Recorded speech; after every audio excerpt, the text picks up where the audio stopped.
Hello friends, and welcome to the Hanged Man in the Moon. If this is your first time here, welcome. Thank you for coming. I'm pleased to meet you. If you've been here before, thank you for returning. I'm truly honored.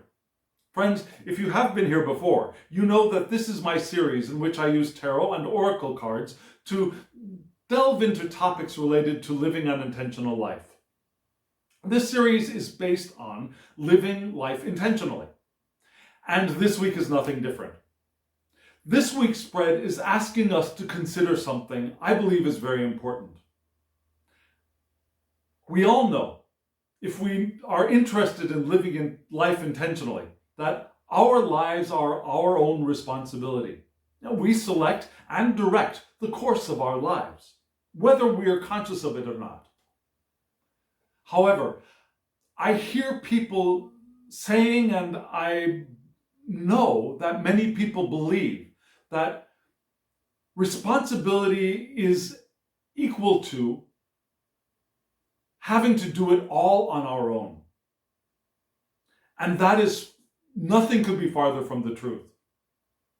We are responsible for our lives, certainly. We direct our lives, absolutely. However, our lives are co-creations. Everything in this universe is a co-creation.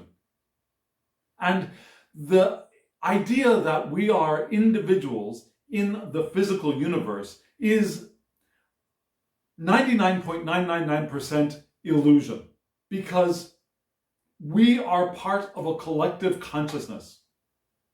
Yeah? We come from non-physical. We are spirit here having a physical experience in these human bodies. And this human experience that we are having seems to be individual, seems to be isolated in many ways and at many times. However, that is an illusion. We are all co-creating this physical universe and each one of our lives. And so, this week's Tarot and Oracle spread wants to talk to us about that, particularly because as this is co-creation, we are not doing it on our own, and there is always help available to us. So friends, let's take a look at this spread.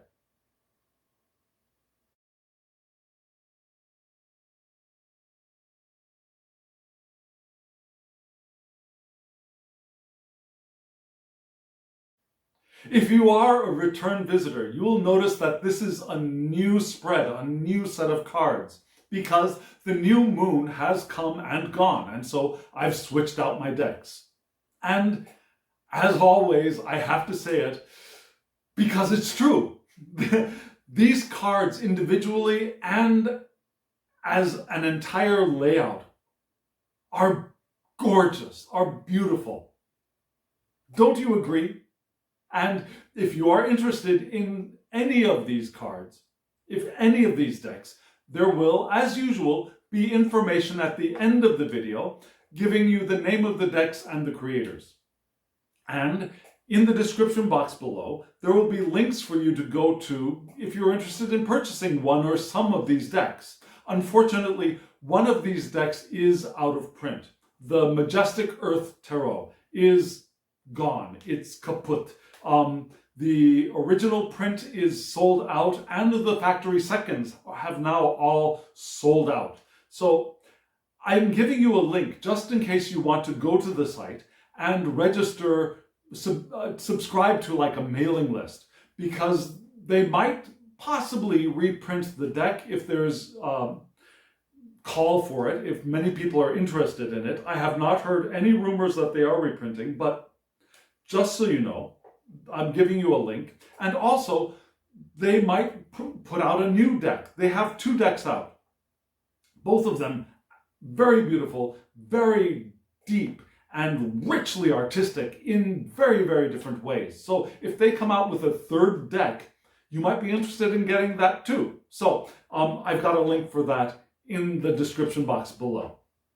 So friends, again, this layout is beautiful, but the general format is the same. I have 3 oracle cards in the center, which give us the main message of the spread.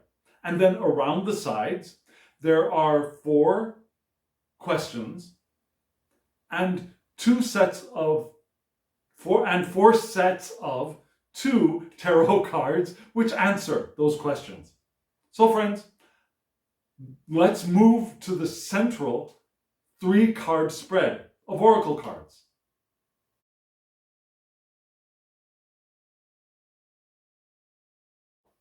These 3 cards together present one very important, very meaningful message. The 3 cards are support, wisdom, and multiverse. Support, the first card.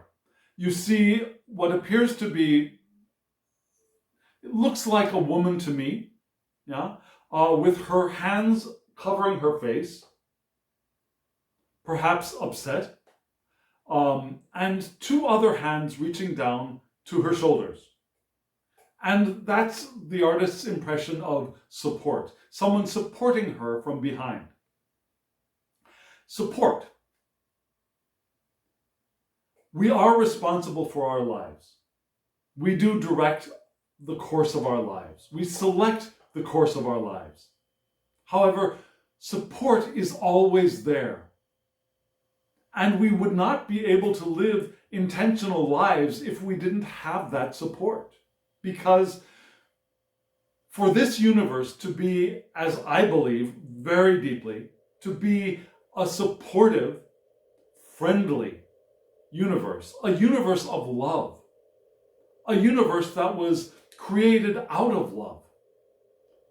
Because this universe is and has been created out of love, there must be support here for each and every one of us and us as a collective.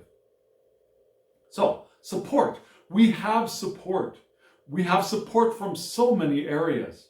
We, of course, have support from the divine creating spirit, or the universal consciousness, or God, or Allah, or Brahman, or the divine mother, or Gaia, or whatever we want to call that creating divine eternal essence from which we have all emanated. We have support from that, definitely. And that is nothing to ignore, nothing to eschew, nothing to minimize, because that is such a great support. We would not be here if that support were not there. So, yes, we have divine support. We have support from spirit. We also have support from our eternal selves, because oftentimes we separate ourselves, or try to separate ourselves, or believe we are separated from our eternal selves. What some people call the higher self, or maybe even a guardian angel. My understanding of guardian angel is that it is us. What I believe some people see as a guardian angel, I see as our eternal selves. Here, participating in this physical life journey. And because we're so concentrated on the physical stuff, which we came here to experience, yeah? We didn't come here, we weren't forced to come here. We came here of our own free will. And we came here in order to experience all of this stuff. Because it is such an immense playroom full of things and experiences and possibilities and other people to play with, other creatures, ourselves. There's so much to play with. So we're here to play with all of that. And we have the support of the fullness of ourselves, which in our physical, brainy minds, we cannot completely comprehend, because there is only a certain amount of bandwidth within these brain cells.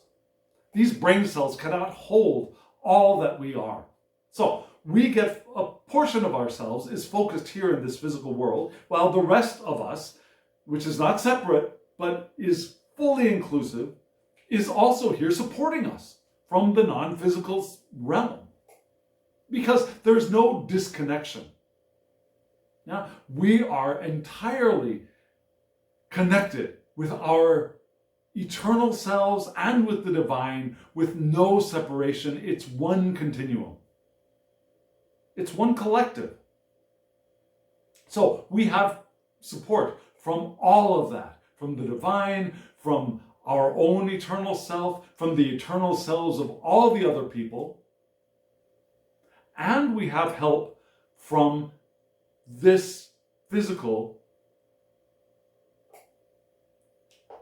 experience, this physical reality in many different forms.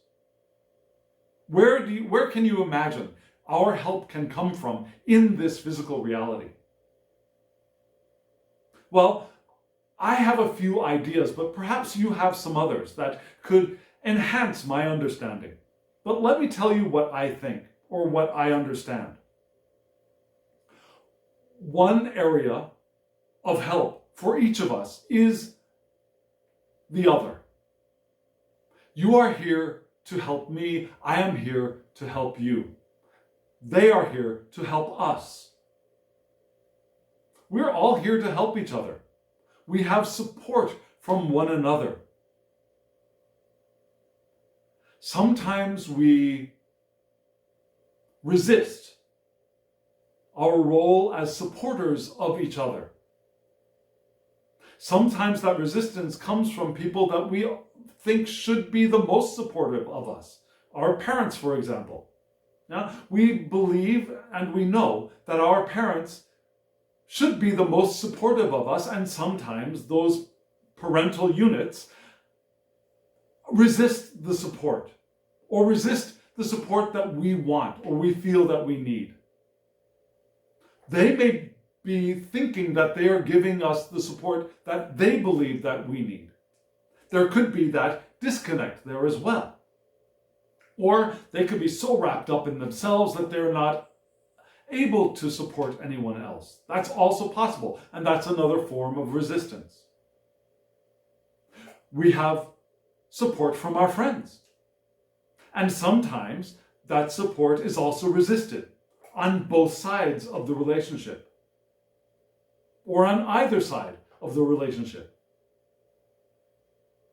But we have support available to us from the people in our lives, be they family, friends, co-workers, strangers on the street. Sometimes the most supportive person can be a stranger on the street. Sometimes the stranger on the street is the one who is the most ready to give us instructions if we ask. So we have support from many, many different people. And again, sometimes that support is resisted. Sometimes we resist the support. Sometimes the other person resists providing the support. Sometimes the resistance is on both ends of the relationship. But the support is there. It's available. And if it's not going to come from your mother, it could come from someone else. And it's okay. It's okay. Because your mother, your father are not the only sources of support. My mother, my father are not the only sources for support. Which is wonderful, because there's probably going to be a time when those mothers and fathers are not going to be in physical form anymore, here to support us so obviously. They're always there. They're always here. Because once there is that relationship never ends. So, once they've left their physical bodies, they are here to support us still, from the non-physical, along with all of the rest of non-physical, but perhaps just a little bit more specifically, just a little bit more closely, just a little bit more intimately. Maybe. We also get support from our physical environment. Yeah? It doesn't have to be a human being. It could be an animal. Sometimes animals will appear and spark an intuition or spark an idea. Perhaps an apple will fall on our head and we'll get an idea about gravity, like Sir Isaac Newton legendarily had his inspiration about gravity. Now, that story is probably merely legend. However, there are times when the physical space provides stimulus for our understanding, for our realization, for our awakening. Now, there's a wonderful story about a Korean monk called Wonjo, who, with a partner, was trudging on his way to China because, for one thing, did I mention this was a Korean monk?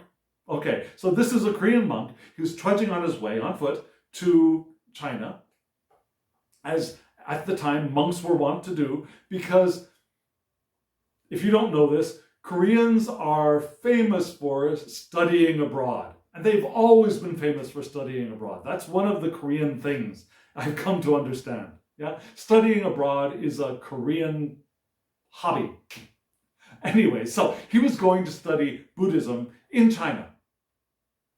And so he's trotting along with his friends, and it got very late. It was raining, so they ducked into a cave to wait out the storm. It was late at night, so they went to sleep. And in the middle of the night, he woke up very, very thirsty. And he reached around and he felt something. And it was a gourd. So he put it to his mouth and he drank some water and felt very refreshed. It felt very sweet.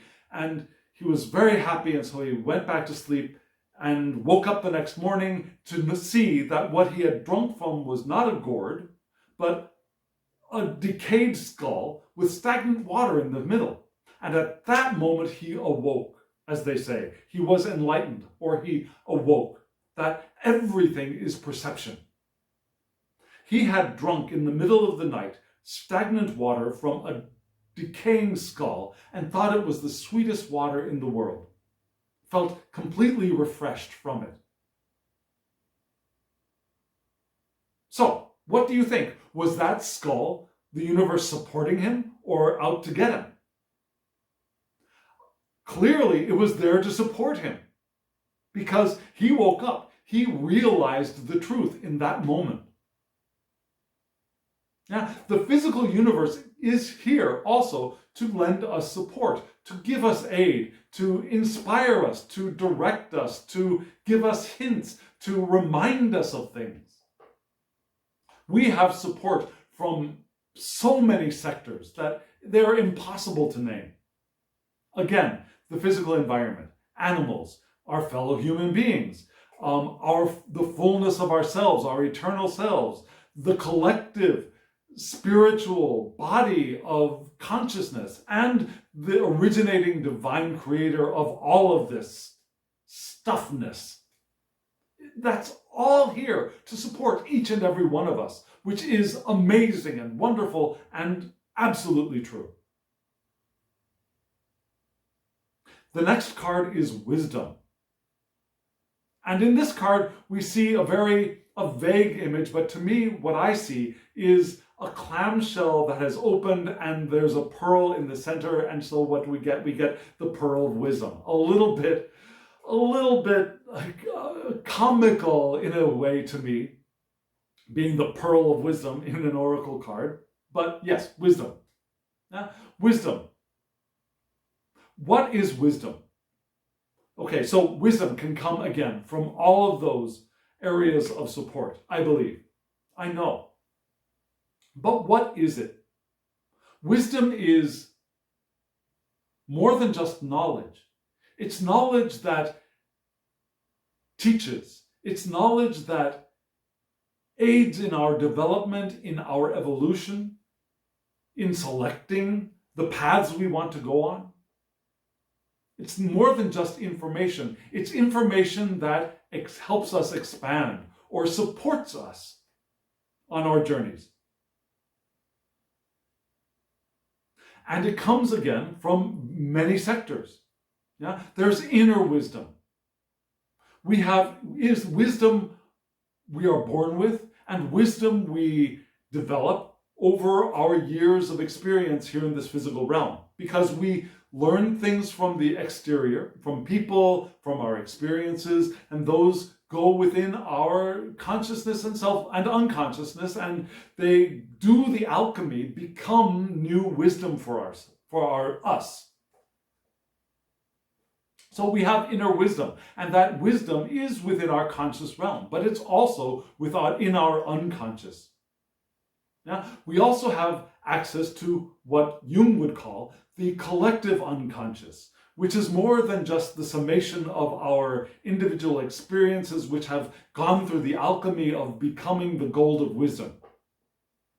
But the wisdom that we were born with, that came through millennia of evolution, that is within our DNA, and which is perhaps also available to us through energetic, chemical, and other forms of interconnection within this physical universe. Now, we are connected with each other not only by sight, sound, and touch. We are connected with each other energetically. We are connected with each other chemically. Now, we exude pheromones and other chemicals that the other breathes in and absorbs through various orifices, and we communicate with those pheromones as well. Emotions and also stimuli. We communicate not only with language, but with gesture, with posture, with facial expression, with actions. And all of those things are teaching wisdom and communicating wisdom, clearly on the surface or below the surface. Because not every one of our actions is emanating from the wisest parts of ourselves. Sometimes we do stupid stuff. Sometimes we do evil stuff. But even the things that we do that are hurtful also have wisdom encased in them if we are able to access it and digest it within ourselves. The most evil action that we can imagine has wisdom at its core, if we are able to extract it and discover what it is. It's not clear, it's not evident, and it clearly isn't an action we want to emulate. However, within that action we want to not emulate, there is always some kind of wisdom buried within. The wisdom of why a person might do something like this. What might cause a person to do something like this? How has that person been hurt to such an extent that they will do something like this to another, or to the environment, or to a collective, or to a body group of people? There is wisdom in there if we're willing to open ourselves to it. And not all wisdom resides in the individual or in the collective in present time. Well, it does, because everything is now. However, I think there are areas of wisdom that many of us will ignore or reject even. Because there is wisdom in tradition. There is wisdom in culture. There is wisdom in our educational system, which some of us go through because we have to and can't wait to get out of, and feel that we are best to reject most of what we learned in the school system. And the things that we learned which were rigid and which were restrictive, perhaps we do want to break past those. However, there is wisdom in that system. There is wisdom in the traditions we have. There is wisdom in our religions that we, I believe, do ourselves a great disservice when we reject them entirely. We do what the cliche is, throw the baby out with the bathwater. Yes, we want to take the baby out and throw away it all and get rid of the dirty stuff. Because each and every religion, from Christianity to Buddhism, to Zoroastrianism, to shamanic religions, to indigenous religions, all have elements that we best to do without. There is no tradition that is absolutely pristine, pure, and without evil. There is none. There is none. However, and yes, there are some which are more controlling and more dictatorial than others, certainly. Some have more dirty bathwater to throw out than others, certainly. But each one of those traditions has something, has wisdom within. And if we reject all of it without thought, we do ourselves a great disservice.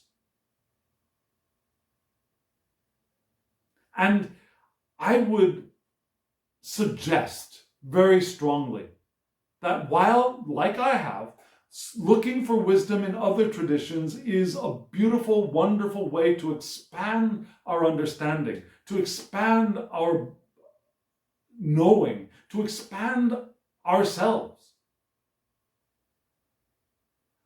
The font, the original font for each one of our wisdom is going to be within our own tradition. Someone who is born in and raised in a Christian tradition, who rejects all of it just out of a pure reaction, is doing themselves a disservice. Someone who rejects their own tradition to go to another is doing themselves a disservice. And most teachers in most traditions are going to say that. Most of them will say, yes, come and learn from us. You're welcome.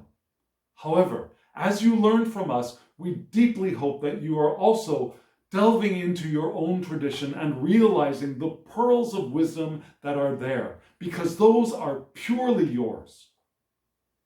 Those are yours, and those are the understanding that will match so much more easily with your consciousness, because that is the environment within which you were raised, within which you grew, you evolved and developed.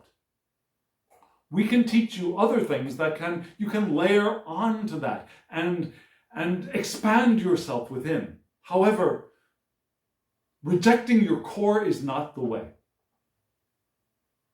And I've heard Buddhists say that, I've heard good Christians say that, I've heard teachers in other traditions say the same thing, shamans say the same thing. You do not reject your own tradition, because that is the source of your power. You purify it, yes. You find the pearls within, and you let those infuse you. And then you find other sources of wisdom to add to that.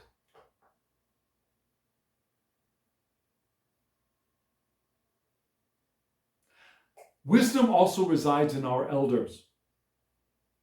And I think in some ways, many of us have rejected that in modern society. Especially in modern Western society, but I'm noticing that in Eastern society as well.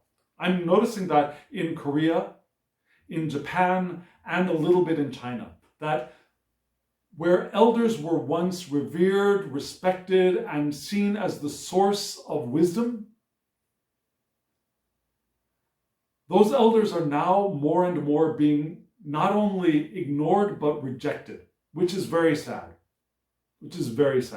Because those elders are our teachers of our traditions. Now, if that elder becomes dictatorial, we want to break from that dictatorship, for sure. However, that doesn't mean rejecting their wisdom, because there is wisdom that resides in the elderly, in the mature, in the elder. And it's good to remember that. It's good to remember that there is wisdom there. And those people, our elders, are often, not always, but often very open and happy to share their wisdom with us. Whether they be our biological elders, our grandparents, our great-grandparents, if we're fortunate to have them around, but also elders who are outside of our families. People who volunteer in elder homes might have wonderful access to a rich library of wisdom. I have a teacher who volunteers at a hospice, and she has access to a deep font of wisdom from the dying and their families. And not all of them are actually physically elders. Yeah? The dying process of hospice and long-term terminal illness gives another kind of wisdom to many of us in different stages and at different speeds. And she relates, this teacher of mine, she relates those experiences of wisdom to her friends through social media, but she does relate them. And it's amazing the immense amount of wisdom that is available to us all around, from our elders in the physical sense and our elders in the experiential sense. So take advantage of it. That's what this wisdom card is teaching us, to take advantage of it, to take advantage of support, to take advantage of wisdom. And in combination, both of those give us a very, very strong platform from which to move forward in our lives, to direct the course of our lives, to choose the course of our lives. And then we have the last card, Multiverse, which at first seemed like an out of left field kind of addition to this 3-card spread. The multiverse, I think of physics and multi-dimensions and even the Marvel universe, the Marvel event universe with multiverses and Universe 1 and Universe 2 and Universe 3 and Universe 39 and different people living different experiences in different universes. I get all of that when I first thought of multiverse. But this card is reminding us of something different. Because it is a multiverse, according to this card, we want to go out and look for what we need, certainly. But also, we want to allow for synchronicity. Synchronicity. Synchro, together. Synchronicity, allowing for symbols and events to occur together to spring forth with information, with knowledge, with wisdom, with support even.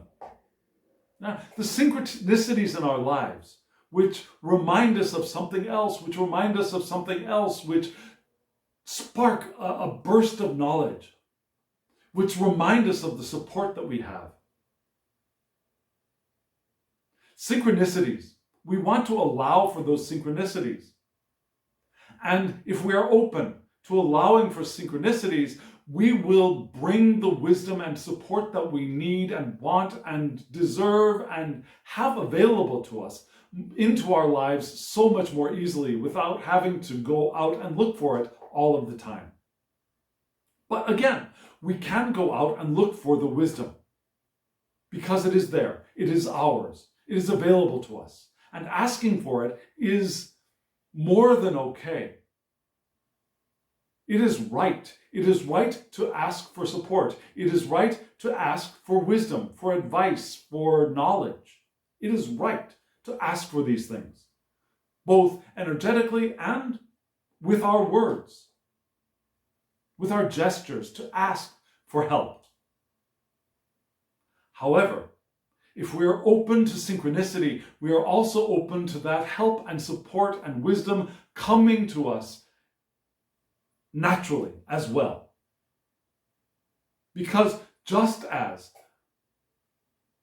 denying our own tradition and searching for another will separate us from the fullness of potential wisdom for ourselves, so denying either synchronicity or asking for help cuts us off from the full potential of support that is available to us. We want to ask for it and allow it. Both hands, the asking for and allowing, We want both hands to be open. And if they are both open, we can receive so much more easily. If the asking hand is closed, we receive so much less. If the allowing hand is closed, we receive so much less. And it's possible to close both. Many people have closed both in a very resistant fashion. And if we find that we are doing that, it's okay. It's okay. We can always make the choice to open our hands back up and allow and ask for help. Because we have the right. We have the right. So friends, all of that is available to us. And remember, this tarot spread has questions to ask of that support and that wisdom. So let's move on to that first question.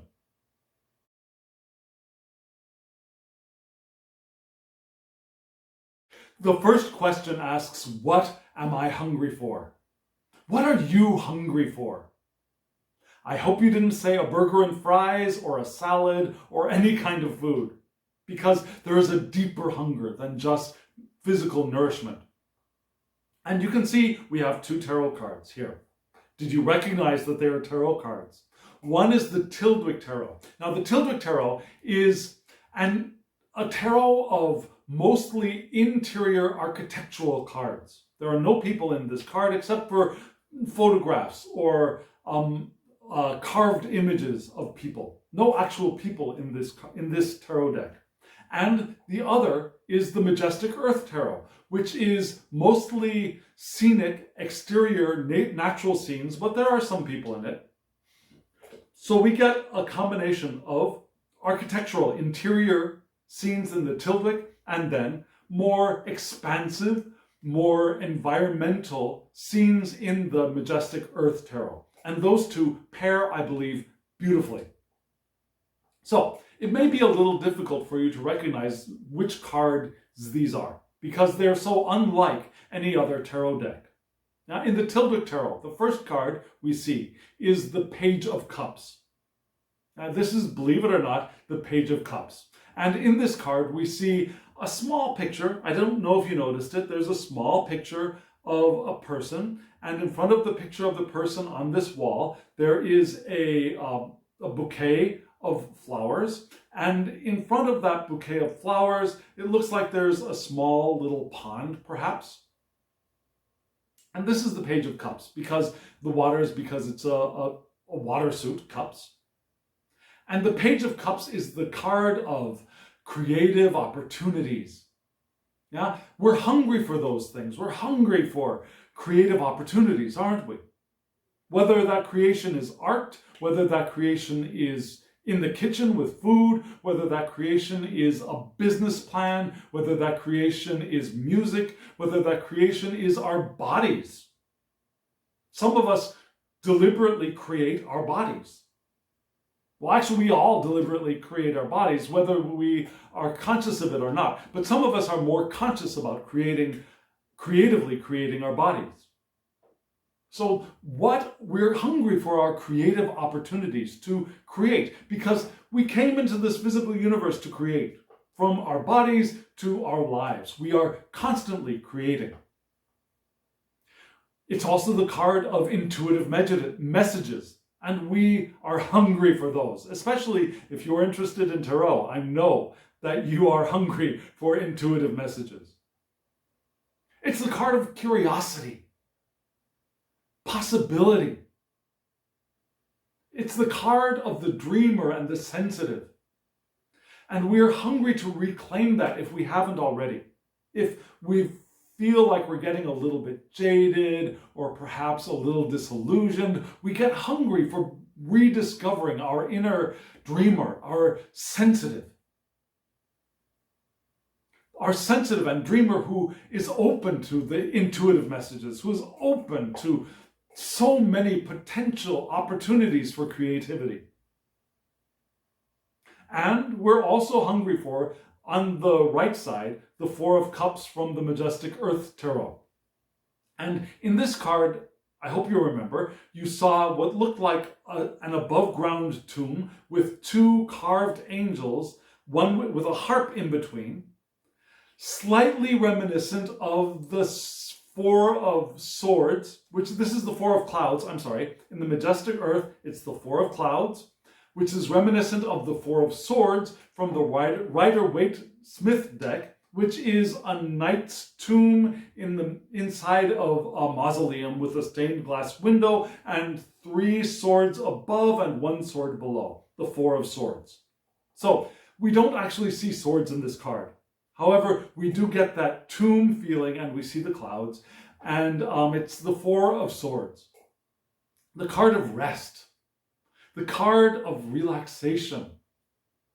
Now, why would we be hungry for rest and relaxation? Well, for one thing, in the middle of this very, very hectic world of devices and even in the middle of the pandemic, when we are forced to stay inside, we've kept ourselves busy because we have become very, very busy people. Most of us have become very, very busy people. And so we're hungry for rest and relaxation. We're always looking for opportunities to relax, to de-stress, to detox, which is a sign that we are hungry for rest and relaxation, and we have been keeping ourselves too busy. So why would we want rest and relaxation if we are causing busyness for ourselves, if we are creating busyness for ourselves? Why do we want that? We want that because in our rest, in our relaxation, in our meditation, we have much more access to that Page of Cups, to our creative opportunities, to our intuitive messages. Those messages, those opportunities don't come up for us nearly as much when we are actively making ourselves busy, engaging busyness in our lives with our devices, with our tools, sometimes with tarot. Sometimes our tarot can be a distraction, I believe. Not always, not for everybody. In fact, those people might be few and far between. But people who keep themselves busy with tarot, who distract themselves with tarot, can sometimes be distracting themselves in the same way that some people distract themselves with TV. It's perhaps more beneficial, more helpful than TV, but sometimes we can busy ourselves with tarot to distract ourselves. When what we really need, what we really want, what we're really hungry for is to stop and observe ourselves, to stop and contemplate who we are, where we are, and what we are doing, and what we want, and what our potential is. The stillness is our teacher, because it's in our stillness that we have access to the wisdom from within, the wisdom from our collective unconscious, the wisdom that we have done the alchemy within ourselves to create, that pure gold or the pearl of wisdom that we carry within ourselves. And I'm sorry, it should not have been in the singular. The pearls of wisdom that we have alchemized, we have created within ourselves. We have access to them in our stillness. And if you're not able to meditate, if you're not able to find stillness, I highly recommend we look for help. Because it's within that stillness that you and I and all of us are purely ourselves. And so we need to find a way to break through that layer of perhaps terror, perhaps fear, perhaps anxiety, whatever that is. We need to find a way to penetrate that to ourselves. There is a way in. There is a way into our original self, from which our creativity and our intuition springs, where the pearls of wisdom lie. And meditation is not always what we think it is. Let me put that out there right now. Yeah? Meditation is not always what we think it is. And I will get to that 2 questions later. So, what are we hungry for? We're hungry for our intuition and our intuitive messages. We're hungry for our creativity and the creative opportunities that can arise in the stillness, in our meditation, in our contemplation. Because that is one source of our support and one source of our help. So friends, let's move on to question number 2.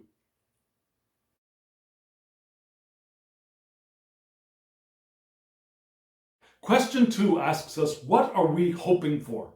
What are you hoping for? What do you think I am hoping for? The answer to this question is, as usual, twofold. One, we have the 7 of Wands from the Tilduik Tarot, and one, we have the Ace of Trees, which is the Ace of Wands in the Majestic Earth Tarot. So you see, both of them are Wands cards. Yeah? We are hoping for our passions. We are hoping for our passions, for our creativity. And the 7 of Wands card is interesting as an answer for this, because oftentimes when we especially envision the Rider-Waite-Smith card, we see a person standing above, perhaps on the top of a hill, with one large wand, one large stick in his hand, or her hand, or their hands, and 6 more sticks coming up from below.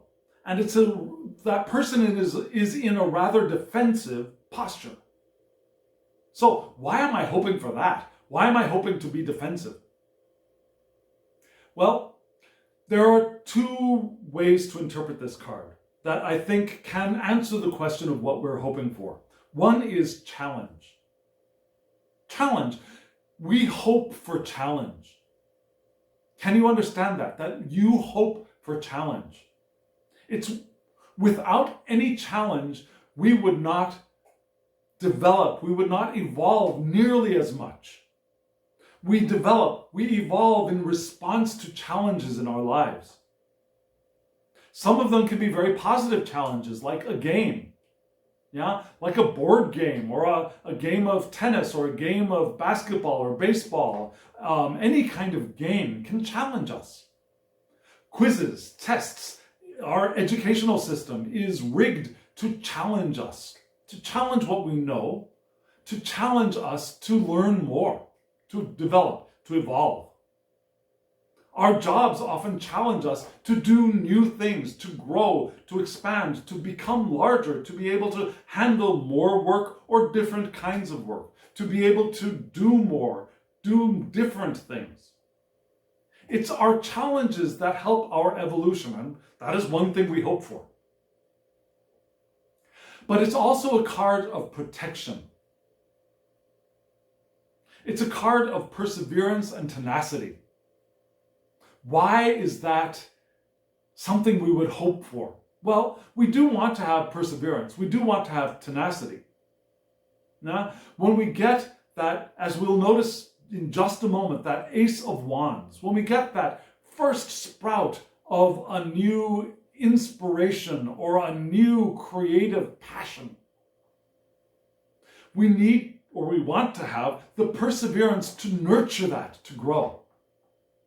We want to have the tenacity to be with that until it is ready to go out in the world. I don't know if you know a teacher called Abraham Hicks. Abraham Hicks is a teacher in the New Thought tradition who teaches law of attraction for one thing, but teaches many things. And one thing that Abraham Hicks says is keep your ideas to yourself until they're ready to hatch. A lot of us get so excited about a new idea, which would be error, but a new passion or a new creative inspiration, and we want to share it with people because we're so excited. However, the Seven of Wands card is teaching us to perhaps keep that to ourselves for a while. Keep that sprout to ourselves until it is large enough and strong enough to stand on its own. Because sometimes when that sprout, no matter how exciting it is and no matter how wonderful it is, no matter how beautiful it looks, is also a little bit fragile. Fragile to criticism, fragile to ideas of, well, you'll never be able to do that, or other people have tried doing that and have failed, or when did you get the idea that you could do something like that, or criticism, or even supposedly helpful people who are here to tell you, don't waste your time. Because that sprout is not going to grow into a tree. Focus yourself on this, which is already established. Leave that sprout, because it's going to die anyways. There are people who very, very helpfully want to save you from the suffering of trying to nurture a dying entity, or what they believe to be a runt of the litter. But remember, one of those runts became the pig in Charlotte's Web. Now, some of those runts grow, and they need to be protected, and they need to be sheltered. That seedling needs to be sheltered from the storms, from the weather, from the environment, so that it can grow to be strong enough to survive on its own. So I think that's another idea for the Seven of Wands here, to defend the seedling so that it has time to grow, so it can become viable, so that when you do present it, it is strong enough to take perhaps the odd sideward glance, the odd moment of shade being thrown. And we don't want to expect those things to happen, but we want our passions, our creative endeavors to be strong enough to withstand is the word, withstand possible disruption. Because disruption is also part of our expansion. And so our passions want to be able to survive that disruption in our lives that is going to happen from one sector or another. And so, as we protect and defend and challenge ourselves and accept challenge, we have the second card, which is the Ace of Wands, or the Ace of Trees in the Majestic Earth Tarot. Majestic Earth Tarot. The Ace of Wands, the inspiration, the new opportunity. Now we are hoping for that. We are hoping for growth and potential, which is that Ace of Wands. And did you notice in the card that there's one tree that stands out, that is shining more brightly than any of the other trees? That's the Ace of Wands as well. It's that one shining, glowing, life force-filled tree, which is our potential, which is our growth, and we're hoping for that. From the seedling to the full-grown, light-emitting, glowing, radiant tree that we might want to protect and shelter at the beginning of its life. So that's what we're hoping for. We're hoping for our inspiration, our new opportunities, our growth from the wisdom and the support that we get, and also being able to protect it from the elements. Okay, friends, let's move on to the third question. I'm sorry, my counting ability has diminished. Yes, the third question.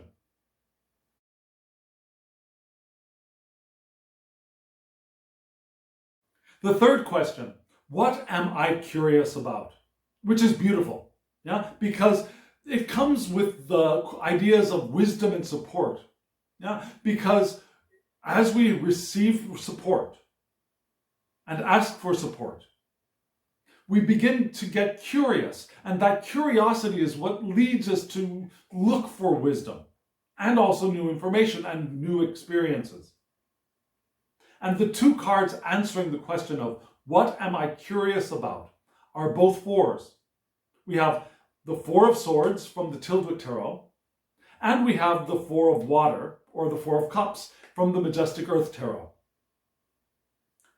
Both fours are very stable numbers. Now, 4 is the number of stability, sometimes of conservatism, but also stability. And in the Tiltwick Tarot, what we see is a wheelchair in a room, which is a little bit of an unnecessarily negative interpretation, I think, of the Four of Swords for this card. Yeah, because in some interpretations, the Four of Swords can also be illness or the need for recovery. And I don't think it wants to read in that way for this spread. I think the Four of Swords, repeated. Now, we've had the Four of Swords here before. We had the Four of Swords in the first question, the Four of Clouds. The Majestic Earth Tarot gave us the Four of Swords in the first question, and here we have the Four of Swords in the third question. What am I curious about?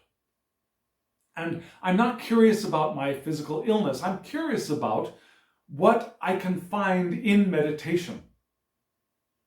So, the Four of Swords, meditation, contemplation. And right beside that, we have the Four of Water, or the Four of Cups. And the Four of Water is often seen as the card of disappointment, or the card of distractions, the card of disappointment.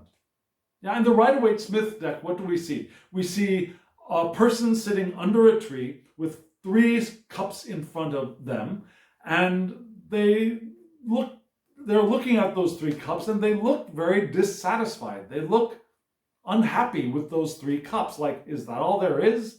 They look a little bit bored. Is that all there is?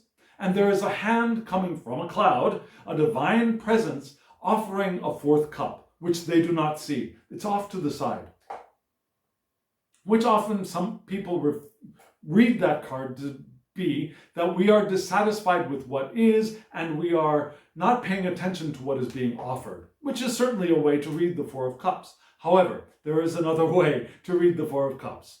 And in this other way of reading, we have the idea of turning attention inward, away from the external distractions. A card of introspection and reflection and contemplation. Now, the Swords is a very mental kind of contemplation, a mental meditation, quieting the mind, stilling the mind. The Cups is quieting the emotions, stilling the emotions, allowing the surface of the ocean to still, to calm, so that we can look within. Because a choppy sea, and often emotions are thought of as a choppy sea or waves on the top of the ocean. Now, those waves on the top of the ocean are what many people describe, especially in Buddhism and Zen Buddhism, describe as our emotions and our emotional experiences in this physical universe. However, when that ocean calms, when those emotions subside, we're able to peer into the ocean, to peer into the depths, to see what lies beneath. Jung also referred to that as well. I recall that the surface, the choppy surface of the water is our emotions, which hide the pure unconscious which lies beneath. So what am I curious about? Apparently, I'm curious about myself. Both of these cards are cards of meditation, introspection, discovering reality within experience. And so what am I curious about? I'm curious about what I can find in meditation, in contemplation, in introspection, in reflection. And so this is where I wanted to talk about meditation, because people have said, my mother included, and I'm not disrespecting my mother, but my mother included, have said that they cannot meditate. And the reason I believe most people who say that is because they misunderstand what meditation is. We hope to quiet the sea of emotions. We hope to quiet the mind. But we also know that we don't quiet the mind. We don't still the sea. Have you ever gone out to the ocean and tried to whip it into stillness? Tried to command the water to calm? The only person I know to have done that successfully was Moses, and maybe a couple of other supernatural beings in other religious traditions. We do not calm the sea. We do not quiet the mind. We observe it. So, some people say, well, I can't do that. I can't do that. I can't sit still. To which the answer is, you don't have to sit still. That's not what meditation is. Meditation is not necessarily sitting still. Eventually, being able to sit still would be a wonderful thing. But sitting still and quiet is not necessarily the meditation style that is best for you then, especially at this point in time. There are many, many different forms of meditation. One of them is going to be suitable for you. There's walking meditation. Now, where you go, I would suggest outside into a large space, but it's possible to do it within a large-ish room with space to walk. It is possible. I have found myself getting a little bit dizzy walking around my bedroom, for example, in a circle for 20 minutes to a half an hour. Even doing it very slowly, I've gotten myself just a little bit dizzy doing that. However, it is possible. But my preference is to go outside. Go outside into a large space, perhaps a field of some sort, perhaps an empty sports field like a soccer field or a track, or perhaps going out into the woods, or perhaps going out into the hills, or perhaps going out onto a beach. You want enough space to be able to walk without being interfered with, without being disturbed or bothered or bumping into things or bumping into people. So find space, as much space as is possible. Again, you can do it within a room. And walk slowly, slowly, and experience the walking. Now, put one heel down. Notice the heel touching the ground, and then the rest of your foot slow moving to touch the ground. And then notice your weight shifting from the back foot to the front foot. And then notice the leg, which is now behind, begin to raise as the foot raises from the ground. And then notice that leg moving forward as the weight is now on the leg that had the foot that was just moved. And then notice the foot going down, heel first, and then the rest of the foot slowly touching the ground. And then notice your weight slowly moving from the back foot to the front foot as you slowly raise up your heel and then the rest of your foot. And then start moving your leg and foot forward to the forward position. Now, that is walking meditation. And if you can pay attention to the process of walking, you are meditating. You don't have to sit still. Another form of meditation is mindfulness, where you do your chores mindfully. What does that mean? That means when you go to wash your dishes, you turn off your devices, you turn off everything, television, radio, music. You might want to keep some white noise going, perhaps at the beginning. That could help you. I notice on rainy days, mindfulness is much easier for me because the pitter-patter of rain adds some distraction, but doesn't draw my interest. So you might want to put on some white noise, the sound of rain, the sound of ocean waves crashing against, or waves against the rock, not really dramatically crashing, but waves against the rocks, or coming up on shore, or perhaps the sound of the wind going through leaves, or perhaps the wind going through a valley. Now, that kind of white noise. And as that white noise is playing, or you turn that off too, you just pay attention to doing the dishes. That is all. And then when a thought arises, you recognize the thought, or series of thoughts. You recognize, oh, I am thinking. Oh, there is a thought. As you wash and rinse and wash and rinse. And then when another thought arises, you notice it. Try not to get involved in it, but notice the thought. Notice that it's there. Notice that it's arising. And then as you get used to noticing the thoughts, you'll be able to start watching the thoughts with a bit of distance between you and the thought. But that's not going to happen your first day, perhaps. It might happen your first day. If you're one of the lucky few, it could happen the first moment you begin to practice mindful washing of dishes. But it might take time, and that's okay. That doesn't mean you're not a good meditator, or you're a less good meditator than the one who got it immediately. That one who got it immediately might eventually realize that a week later, a month later, a year later, suddenly all these thoughts that hadn't been there start coming up for them.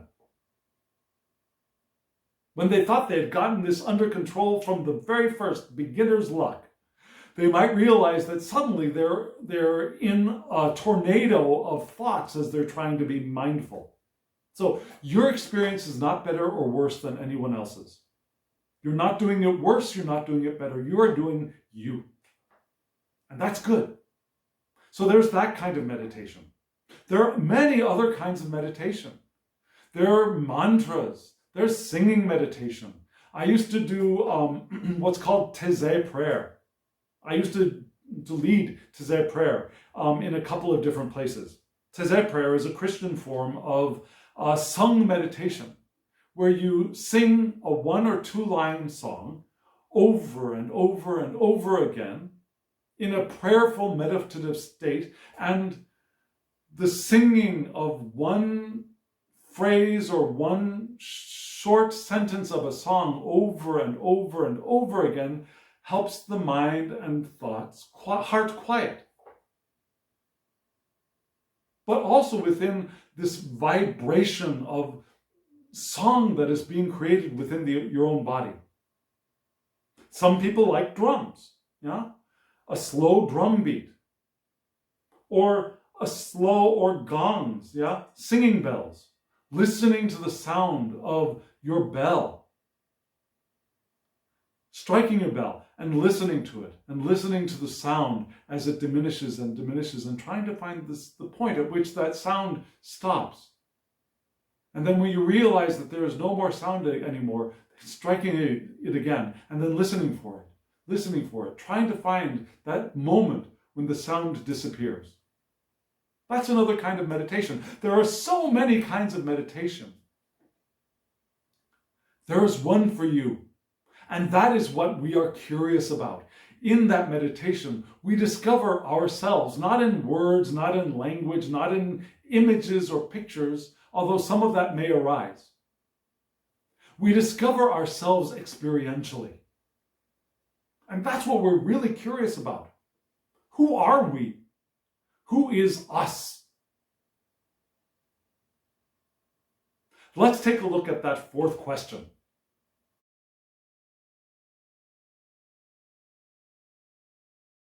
The last question is, what am I expecting? Did you notice how these questions flow from the original 3 cards? We started from, what am I hungry for? To, what am I hoping for? To, what am I curious about?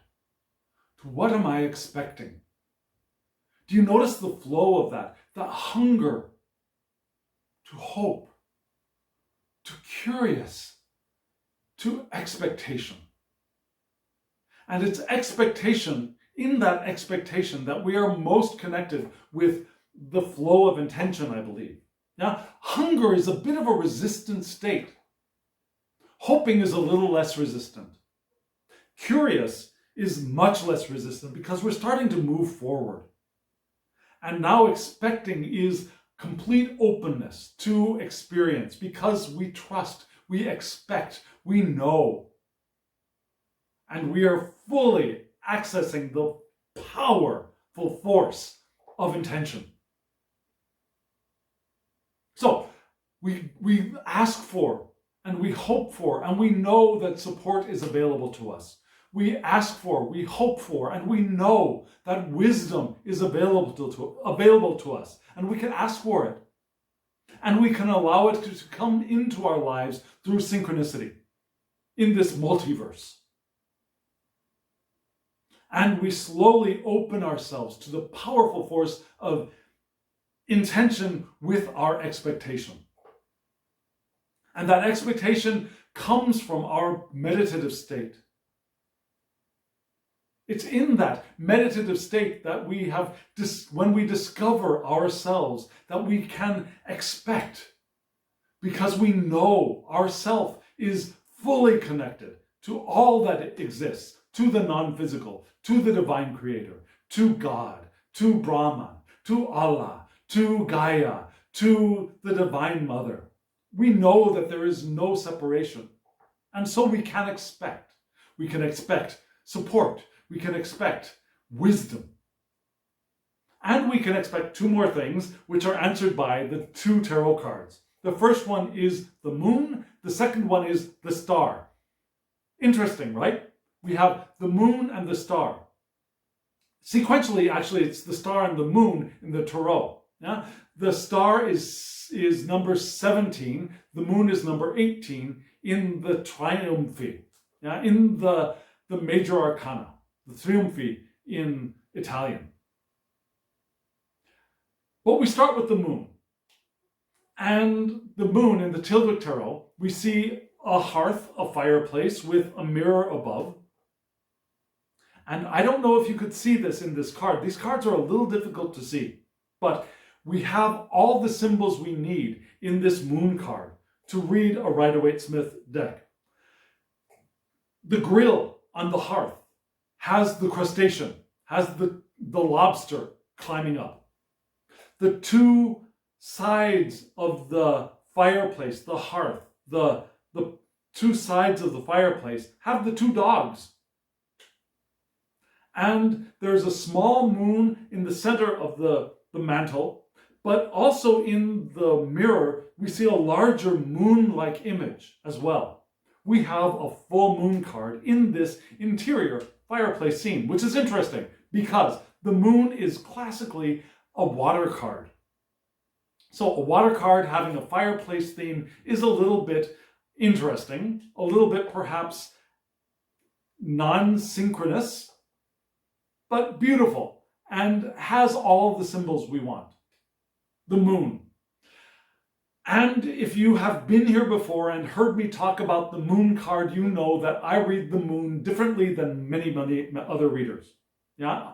To me, the moon is not fear, it's not anxiety, and was only illusion if it's in a reversed position.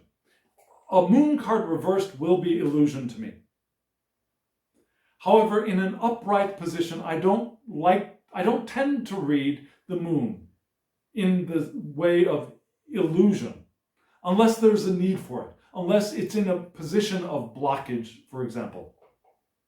To me, the moon is the card of the subconscious, and there's no need to be afraid of the subconscious because the subconscious is you. There's no need for you to be afraid of you. Truly. Truly. There are, yes, there will be monsters there, certainly. But those monsters are also you. And they're not going to hurt you. And they won't hurt anybody else if you don't identify with them. They're you. They're parts of you. They're parts of you that want to be recognized and treated. For example, in this time of COVID-19, if you have COVID-19, if you have the disease, you want to isolate yourself. We're supposed to isolate ourselves, and we're supposed to not transmit the disease to anyone else, and allow ourselves the time to heal. Think of that disease, that COVID disease, as a representation of those monsters within you. You can heal them. We really can heal them, or at least make them benign, and they don't have to attack other people. We can allow ourselves the space to heal them to the extent that they don't come out and crash all over somebody else.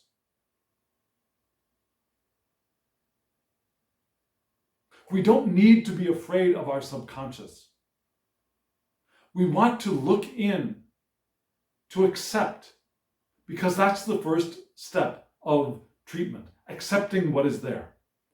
Accepting the monsters as aspects of ourselves. Not ourselves, we aren't the monster, but they are aspects of ourselves, things that we've learned, things that we have reacted to, our reactions to the horrors of our experience. Because some of our experience have been horrors for us. From the first time when we didn't get the breast when we were hungry as babies, we have experienced some horrors. And little monsters have arisen, they arose. It's also the area for our intuition. Our intuition springs from the unconscious, and it springs forth in the moon card. The moon card is a card of reflection, like a moon reflecting on the water. We see the light of the sun reflected on the water, and we can look at it more comfortably. If we look at the sun directly with our eyes, we will get burned. We will go blind in some cases. However, we can look at the light of the sun reflected off the moon and then reflected on the water very, very comfortably. And we can stare at it, we can gaze at it for hours and get some illumination safely without damaging us. The moon card is also the card of imagination, rather than illusion, imagination. And imagination is where those aces of wands appear, I believe. Those new sprouts of passions and inspiration come from our imaginations. So that's the moon card to me. And then right beside it, we have the star card, which in the majestic earth is the aurora borealis. We see the night lights, as they call them, the aurora, that appear in the northern hemisphere. And I believe there might be some of the southern hemisphere as well, but I know about the ones in the northern hemisphere. The aurora, the night lights. Hope, faith, optimism. Those are things that I'm expecting. I'm also expecting purpose, my North Star. Following my North Star, following my truth. Renewal, especially spiritual renewal. I'm expecting that because I know that I've gone through traumas in life, and that's why I've got those little monsters in the swimming around in the ocean that reflects the moon, that ocean of my subconscious. It's a card of inspiration as well, and the visionary card. Now, the moon is imagination, the star is visionary. Now, seeing into the future, placing our imagination out into the future, if you will. So I'm expecting both of those. I'm expecting to be inspired from my imagination, to understand myself fully as I discover what lies in the ocean of my subconscious. I'm expecting to see my North Star and be able to follow it and have renewed hope, renewed optimism. Those are things I'm expecting and can expect when I'm open to the powerful flow of intention.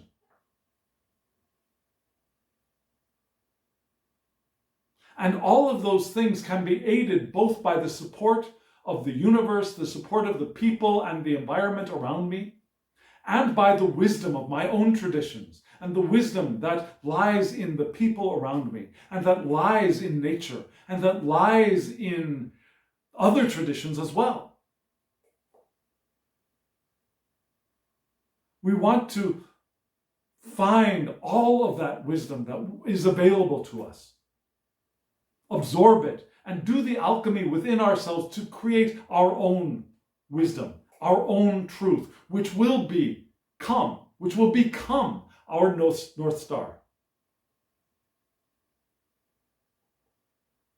Which is something we can expect. So friends, did you find this helpful? Did you find anything in what I've said that you felt resistance to? Does the idea of meditation excite you, make you comfortable, or make you anxious? I'd love to hear about that. I'd love to hear from you. I'd love to hear what you think, what you feel, how you experience life. So, friends, if you are interested in any of these cards, remember, there will be information at the end of the video in just a moment, and there are links below if you want to check them out on your own. And as always, if you feel called to, if you feel inspired, if this had any meaning for you, hit that like button and subscribe to my channel if you haven't subscribed yet, and hit the alarm bell so you get notifications of when I upload videos. And also share this with somebody who you think might get value from it. And comment below. I really would love to hear from you. I'd love to engage in discussion. I think all of these topics are wonderful beginnings of conversations that can happen, and wisdom that can be developed, and that we can support each other in our conversation.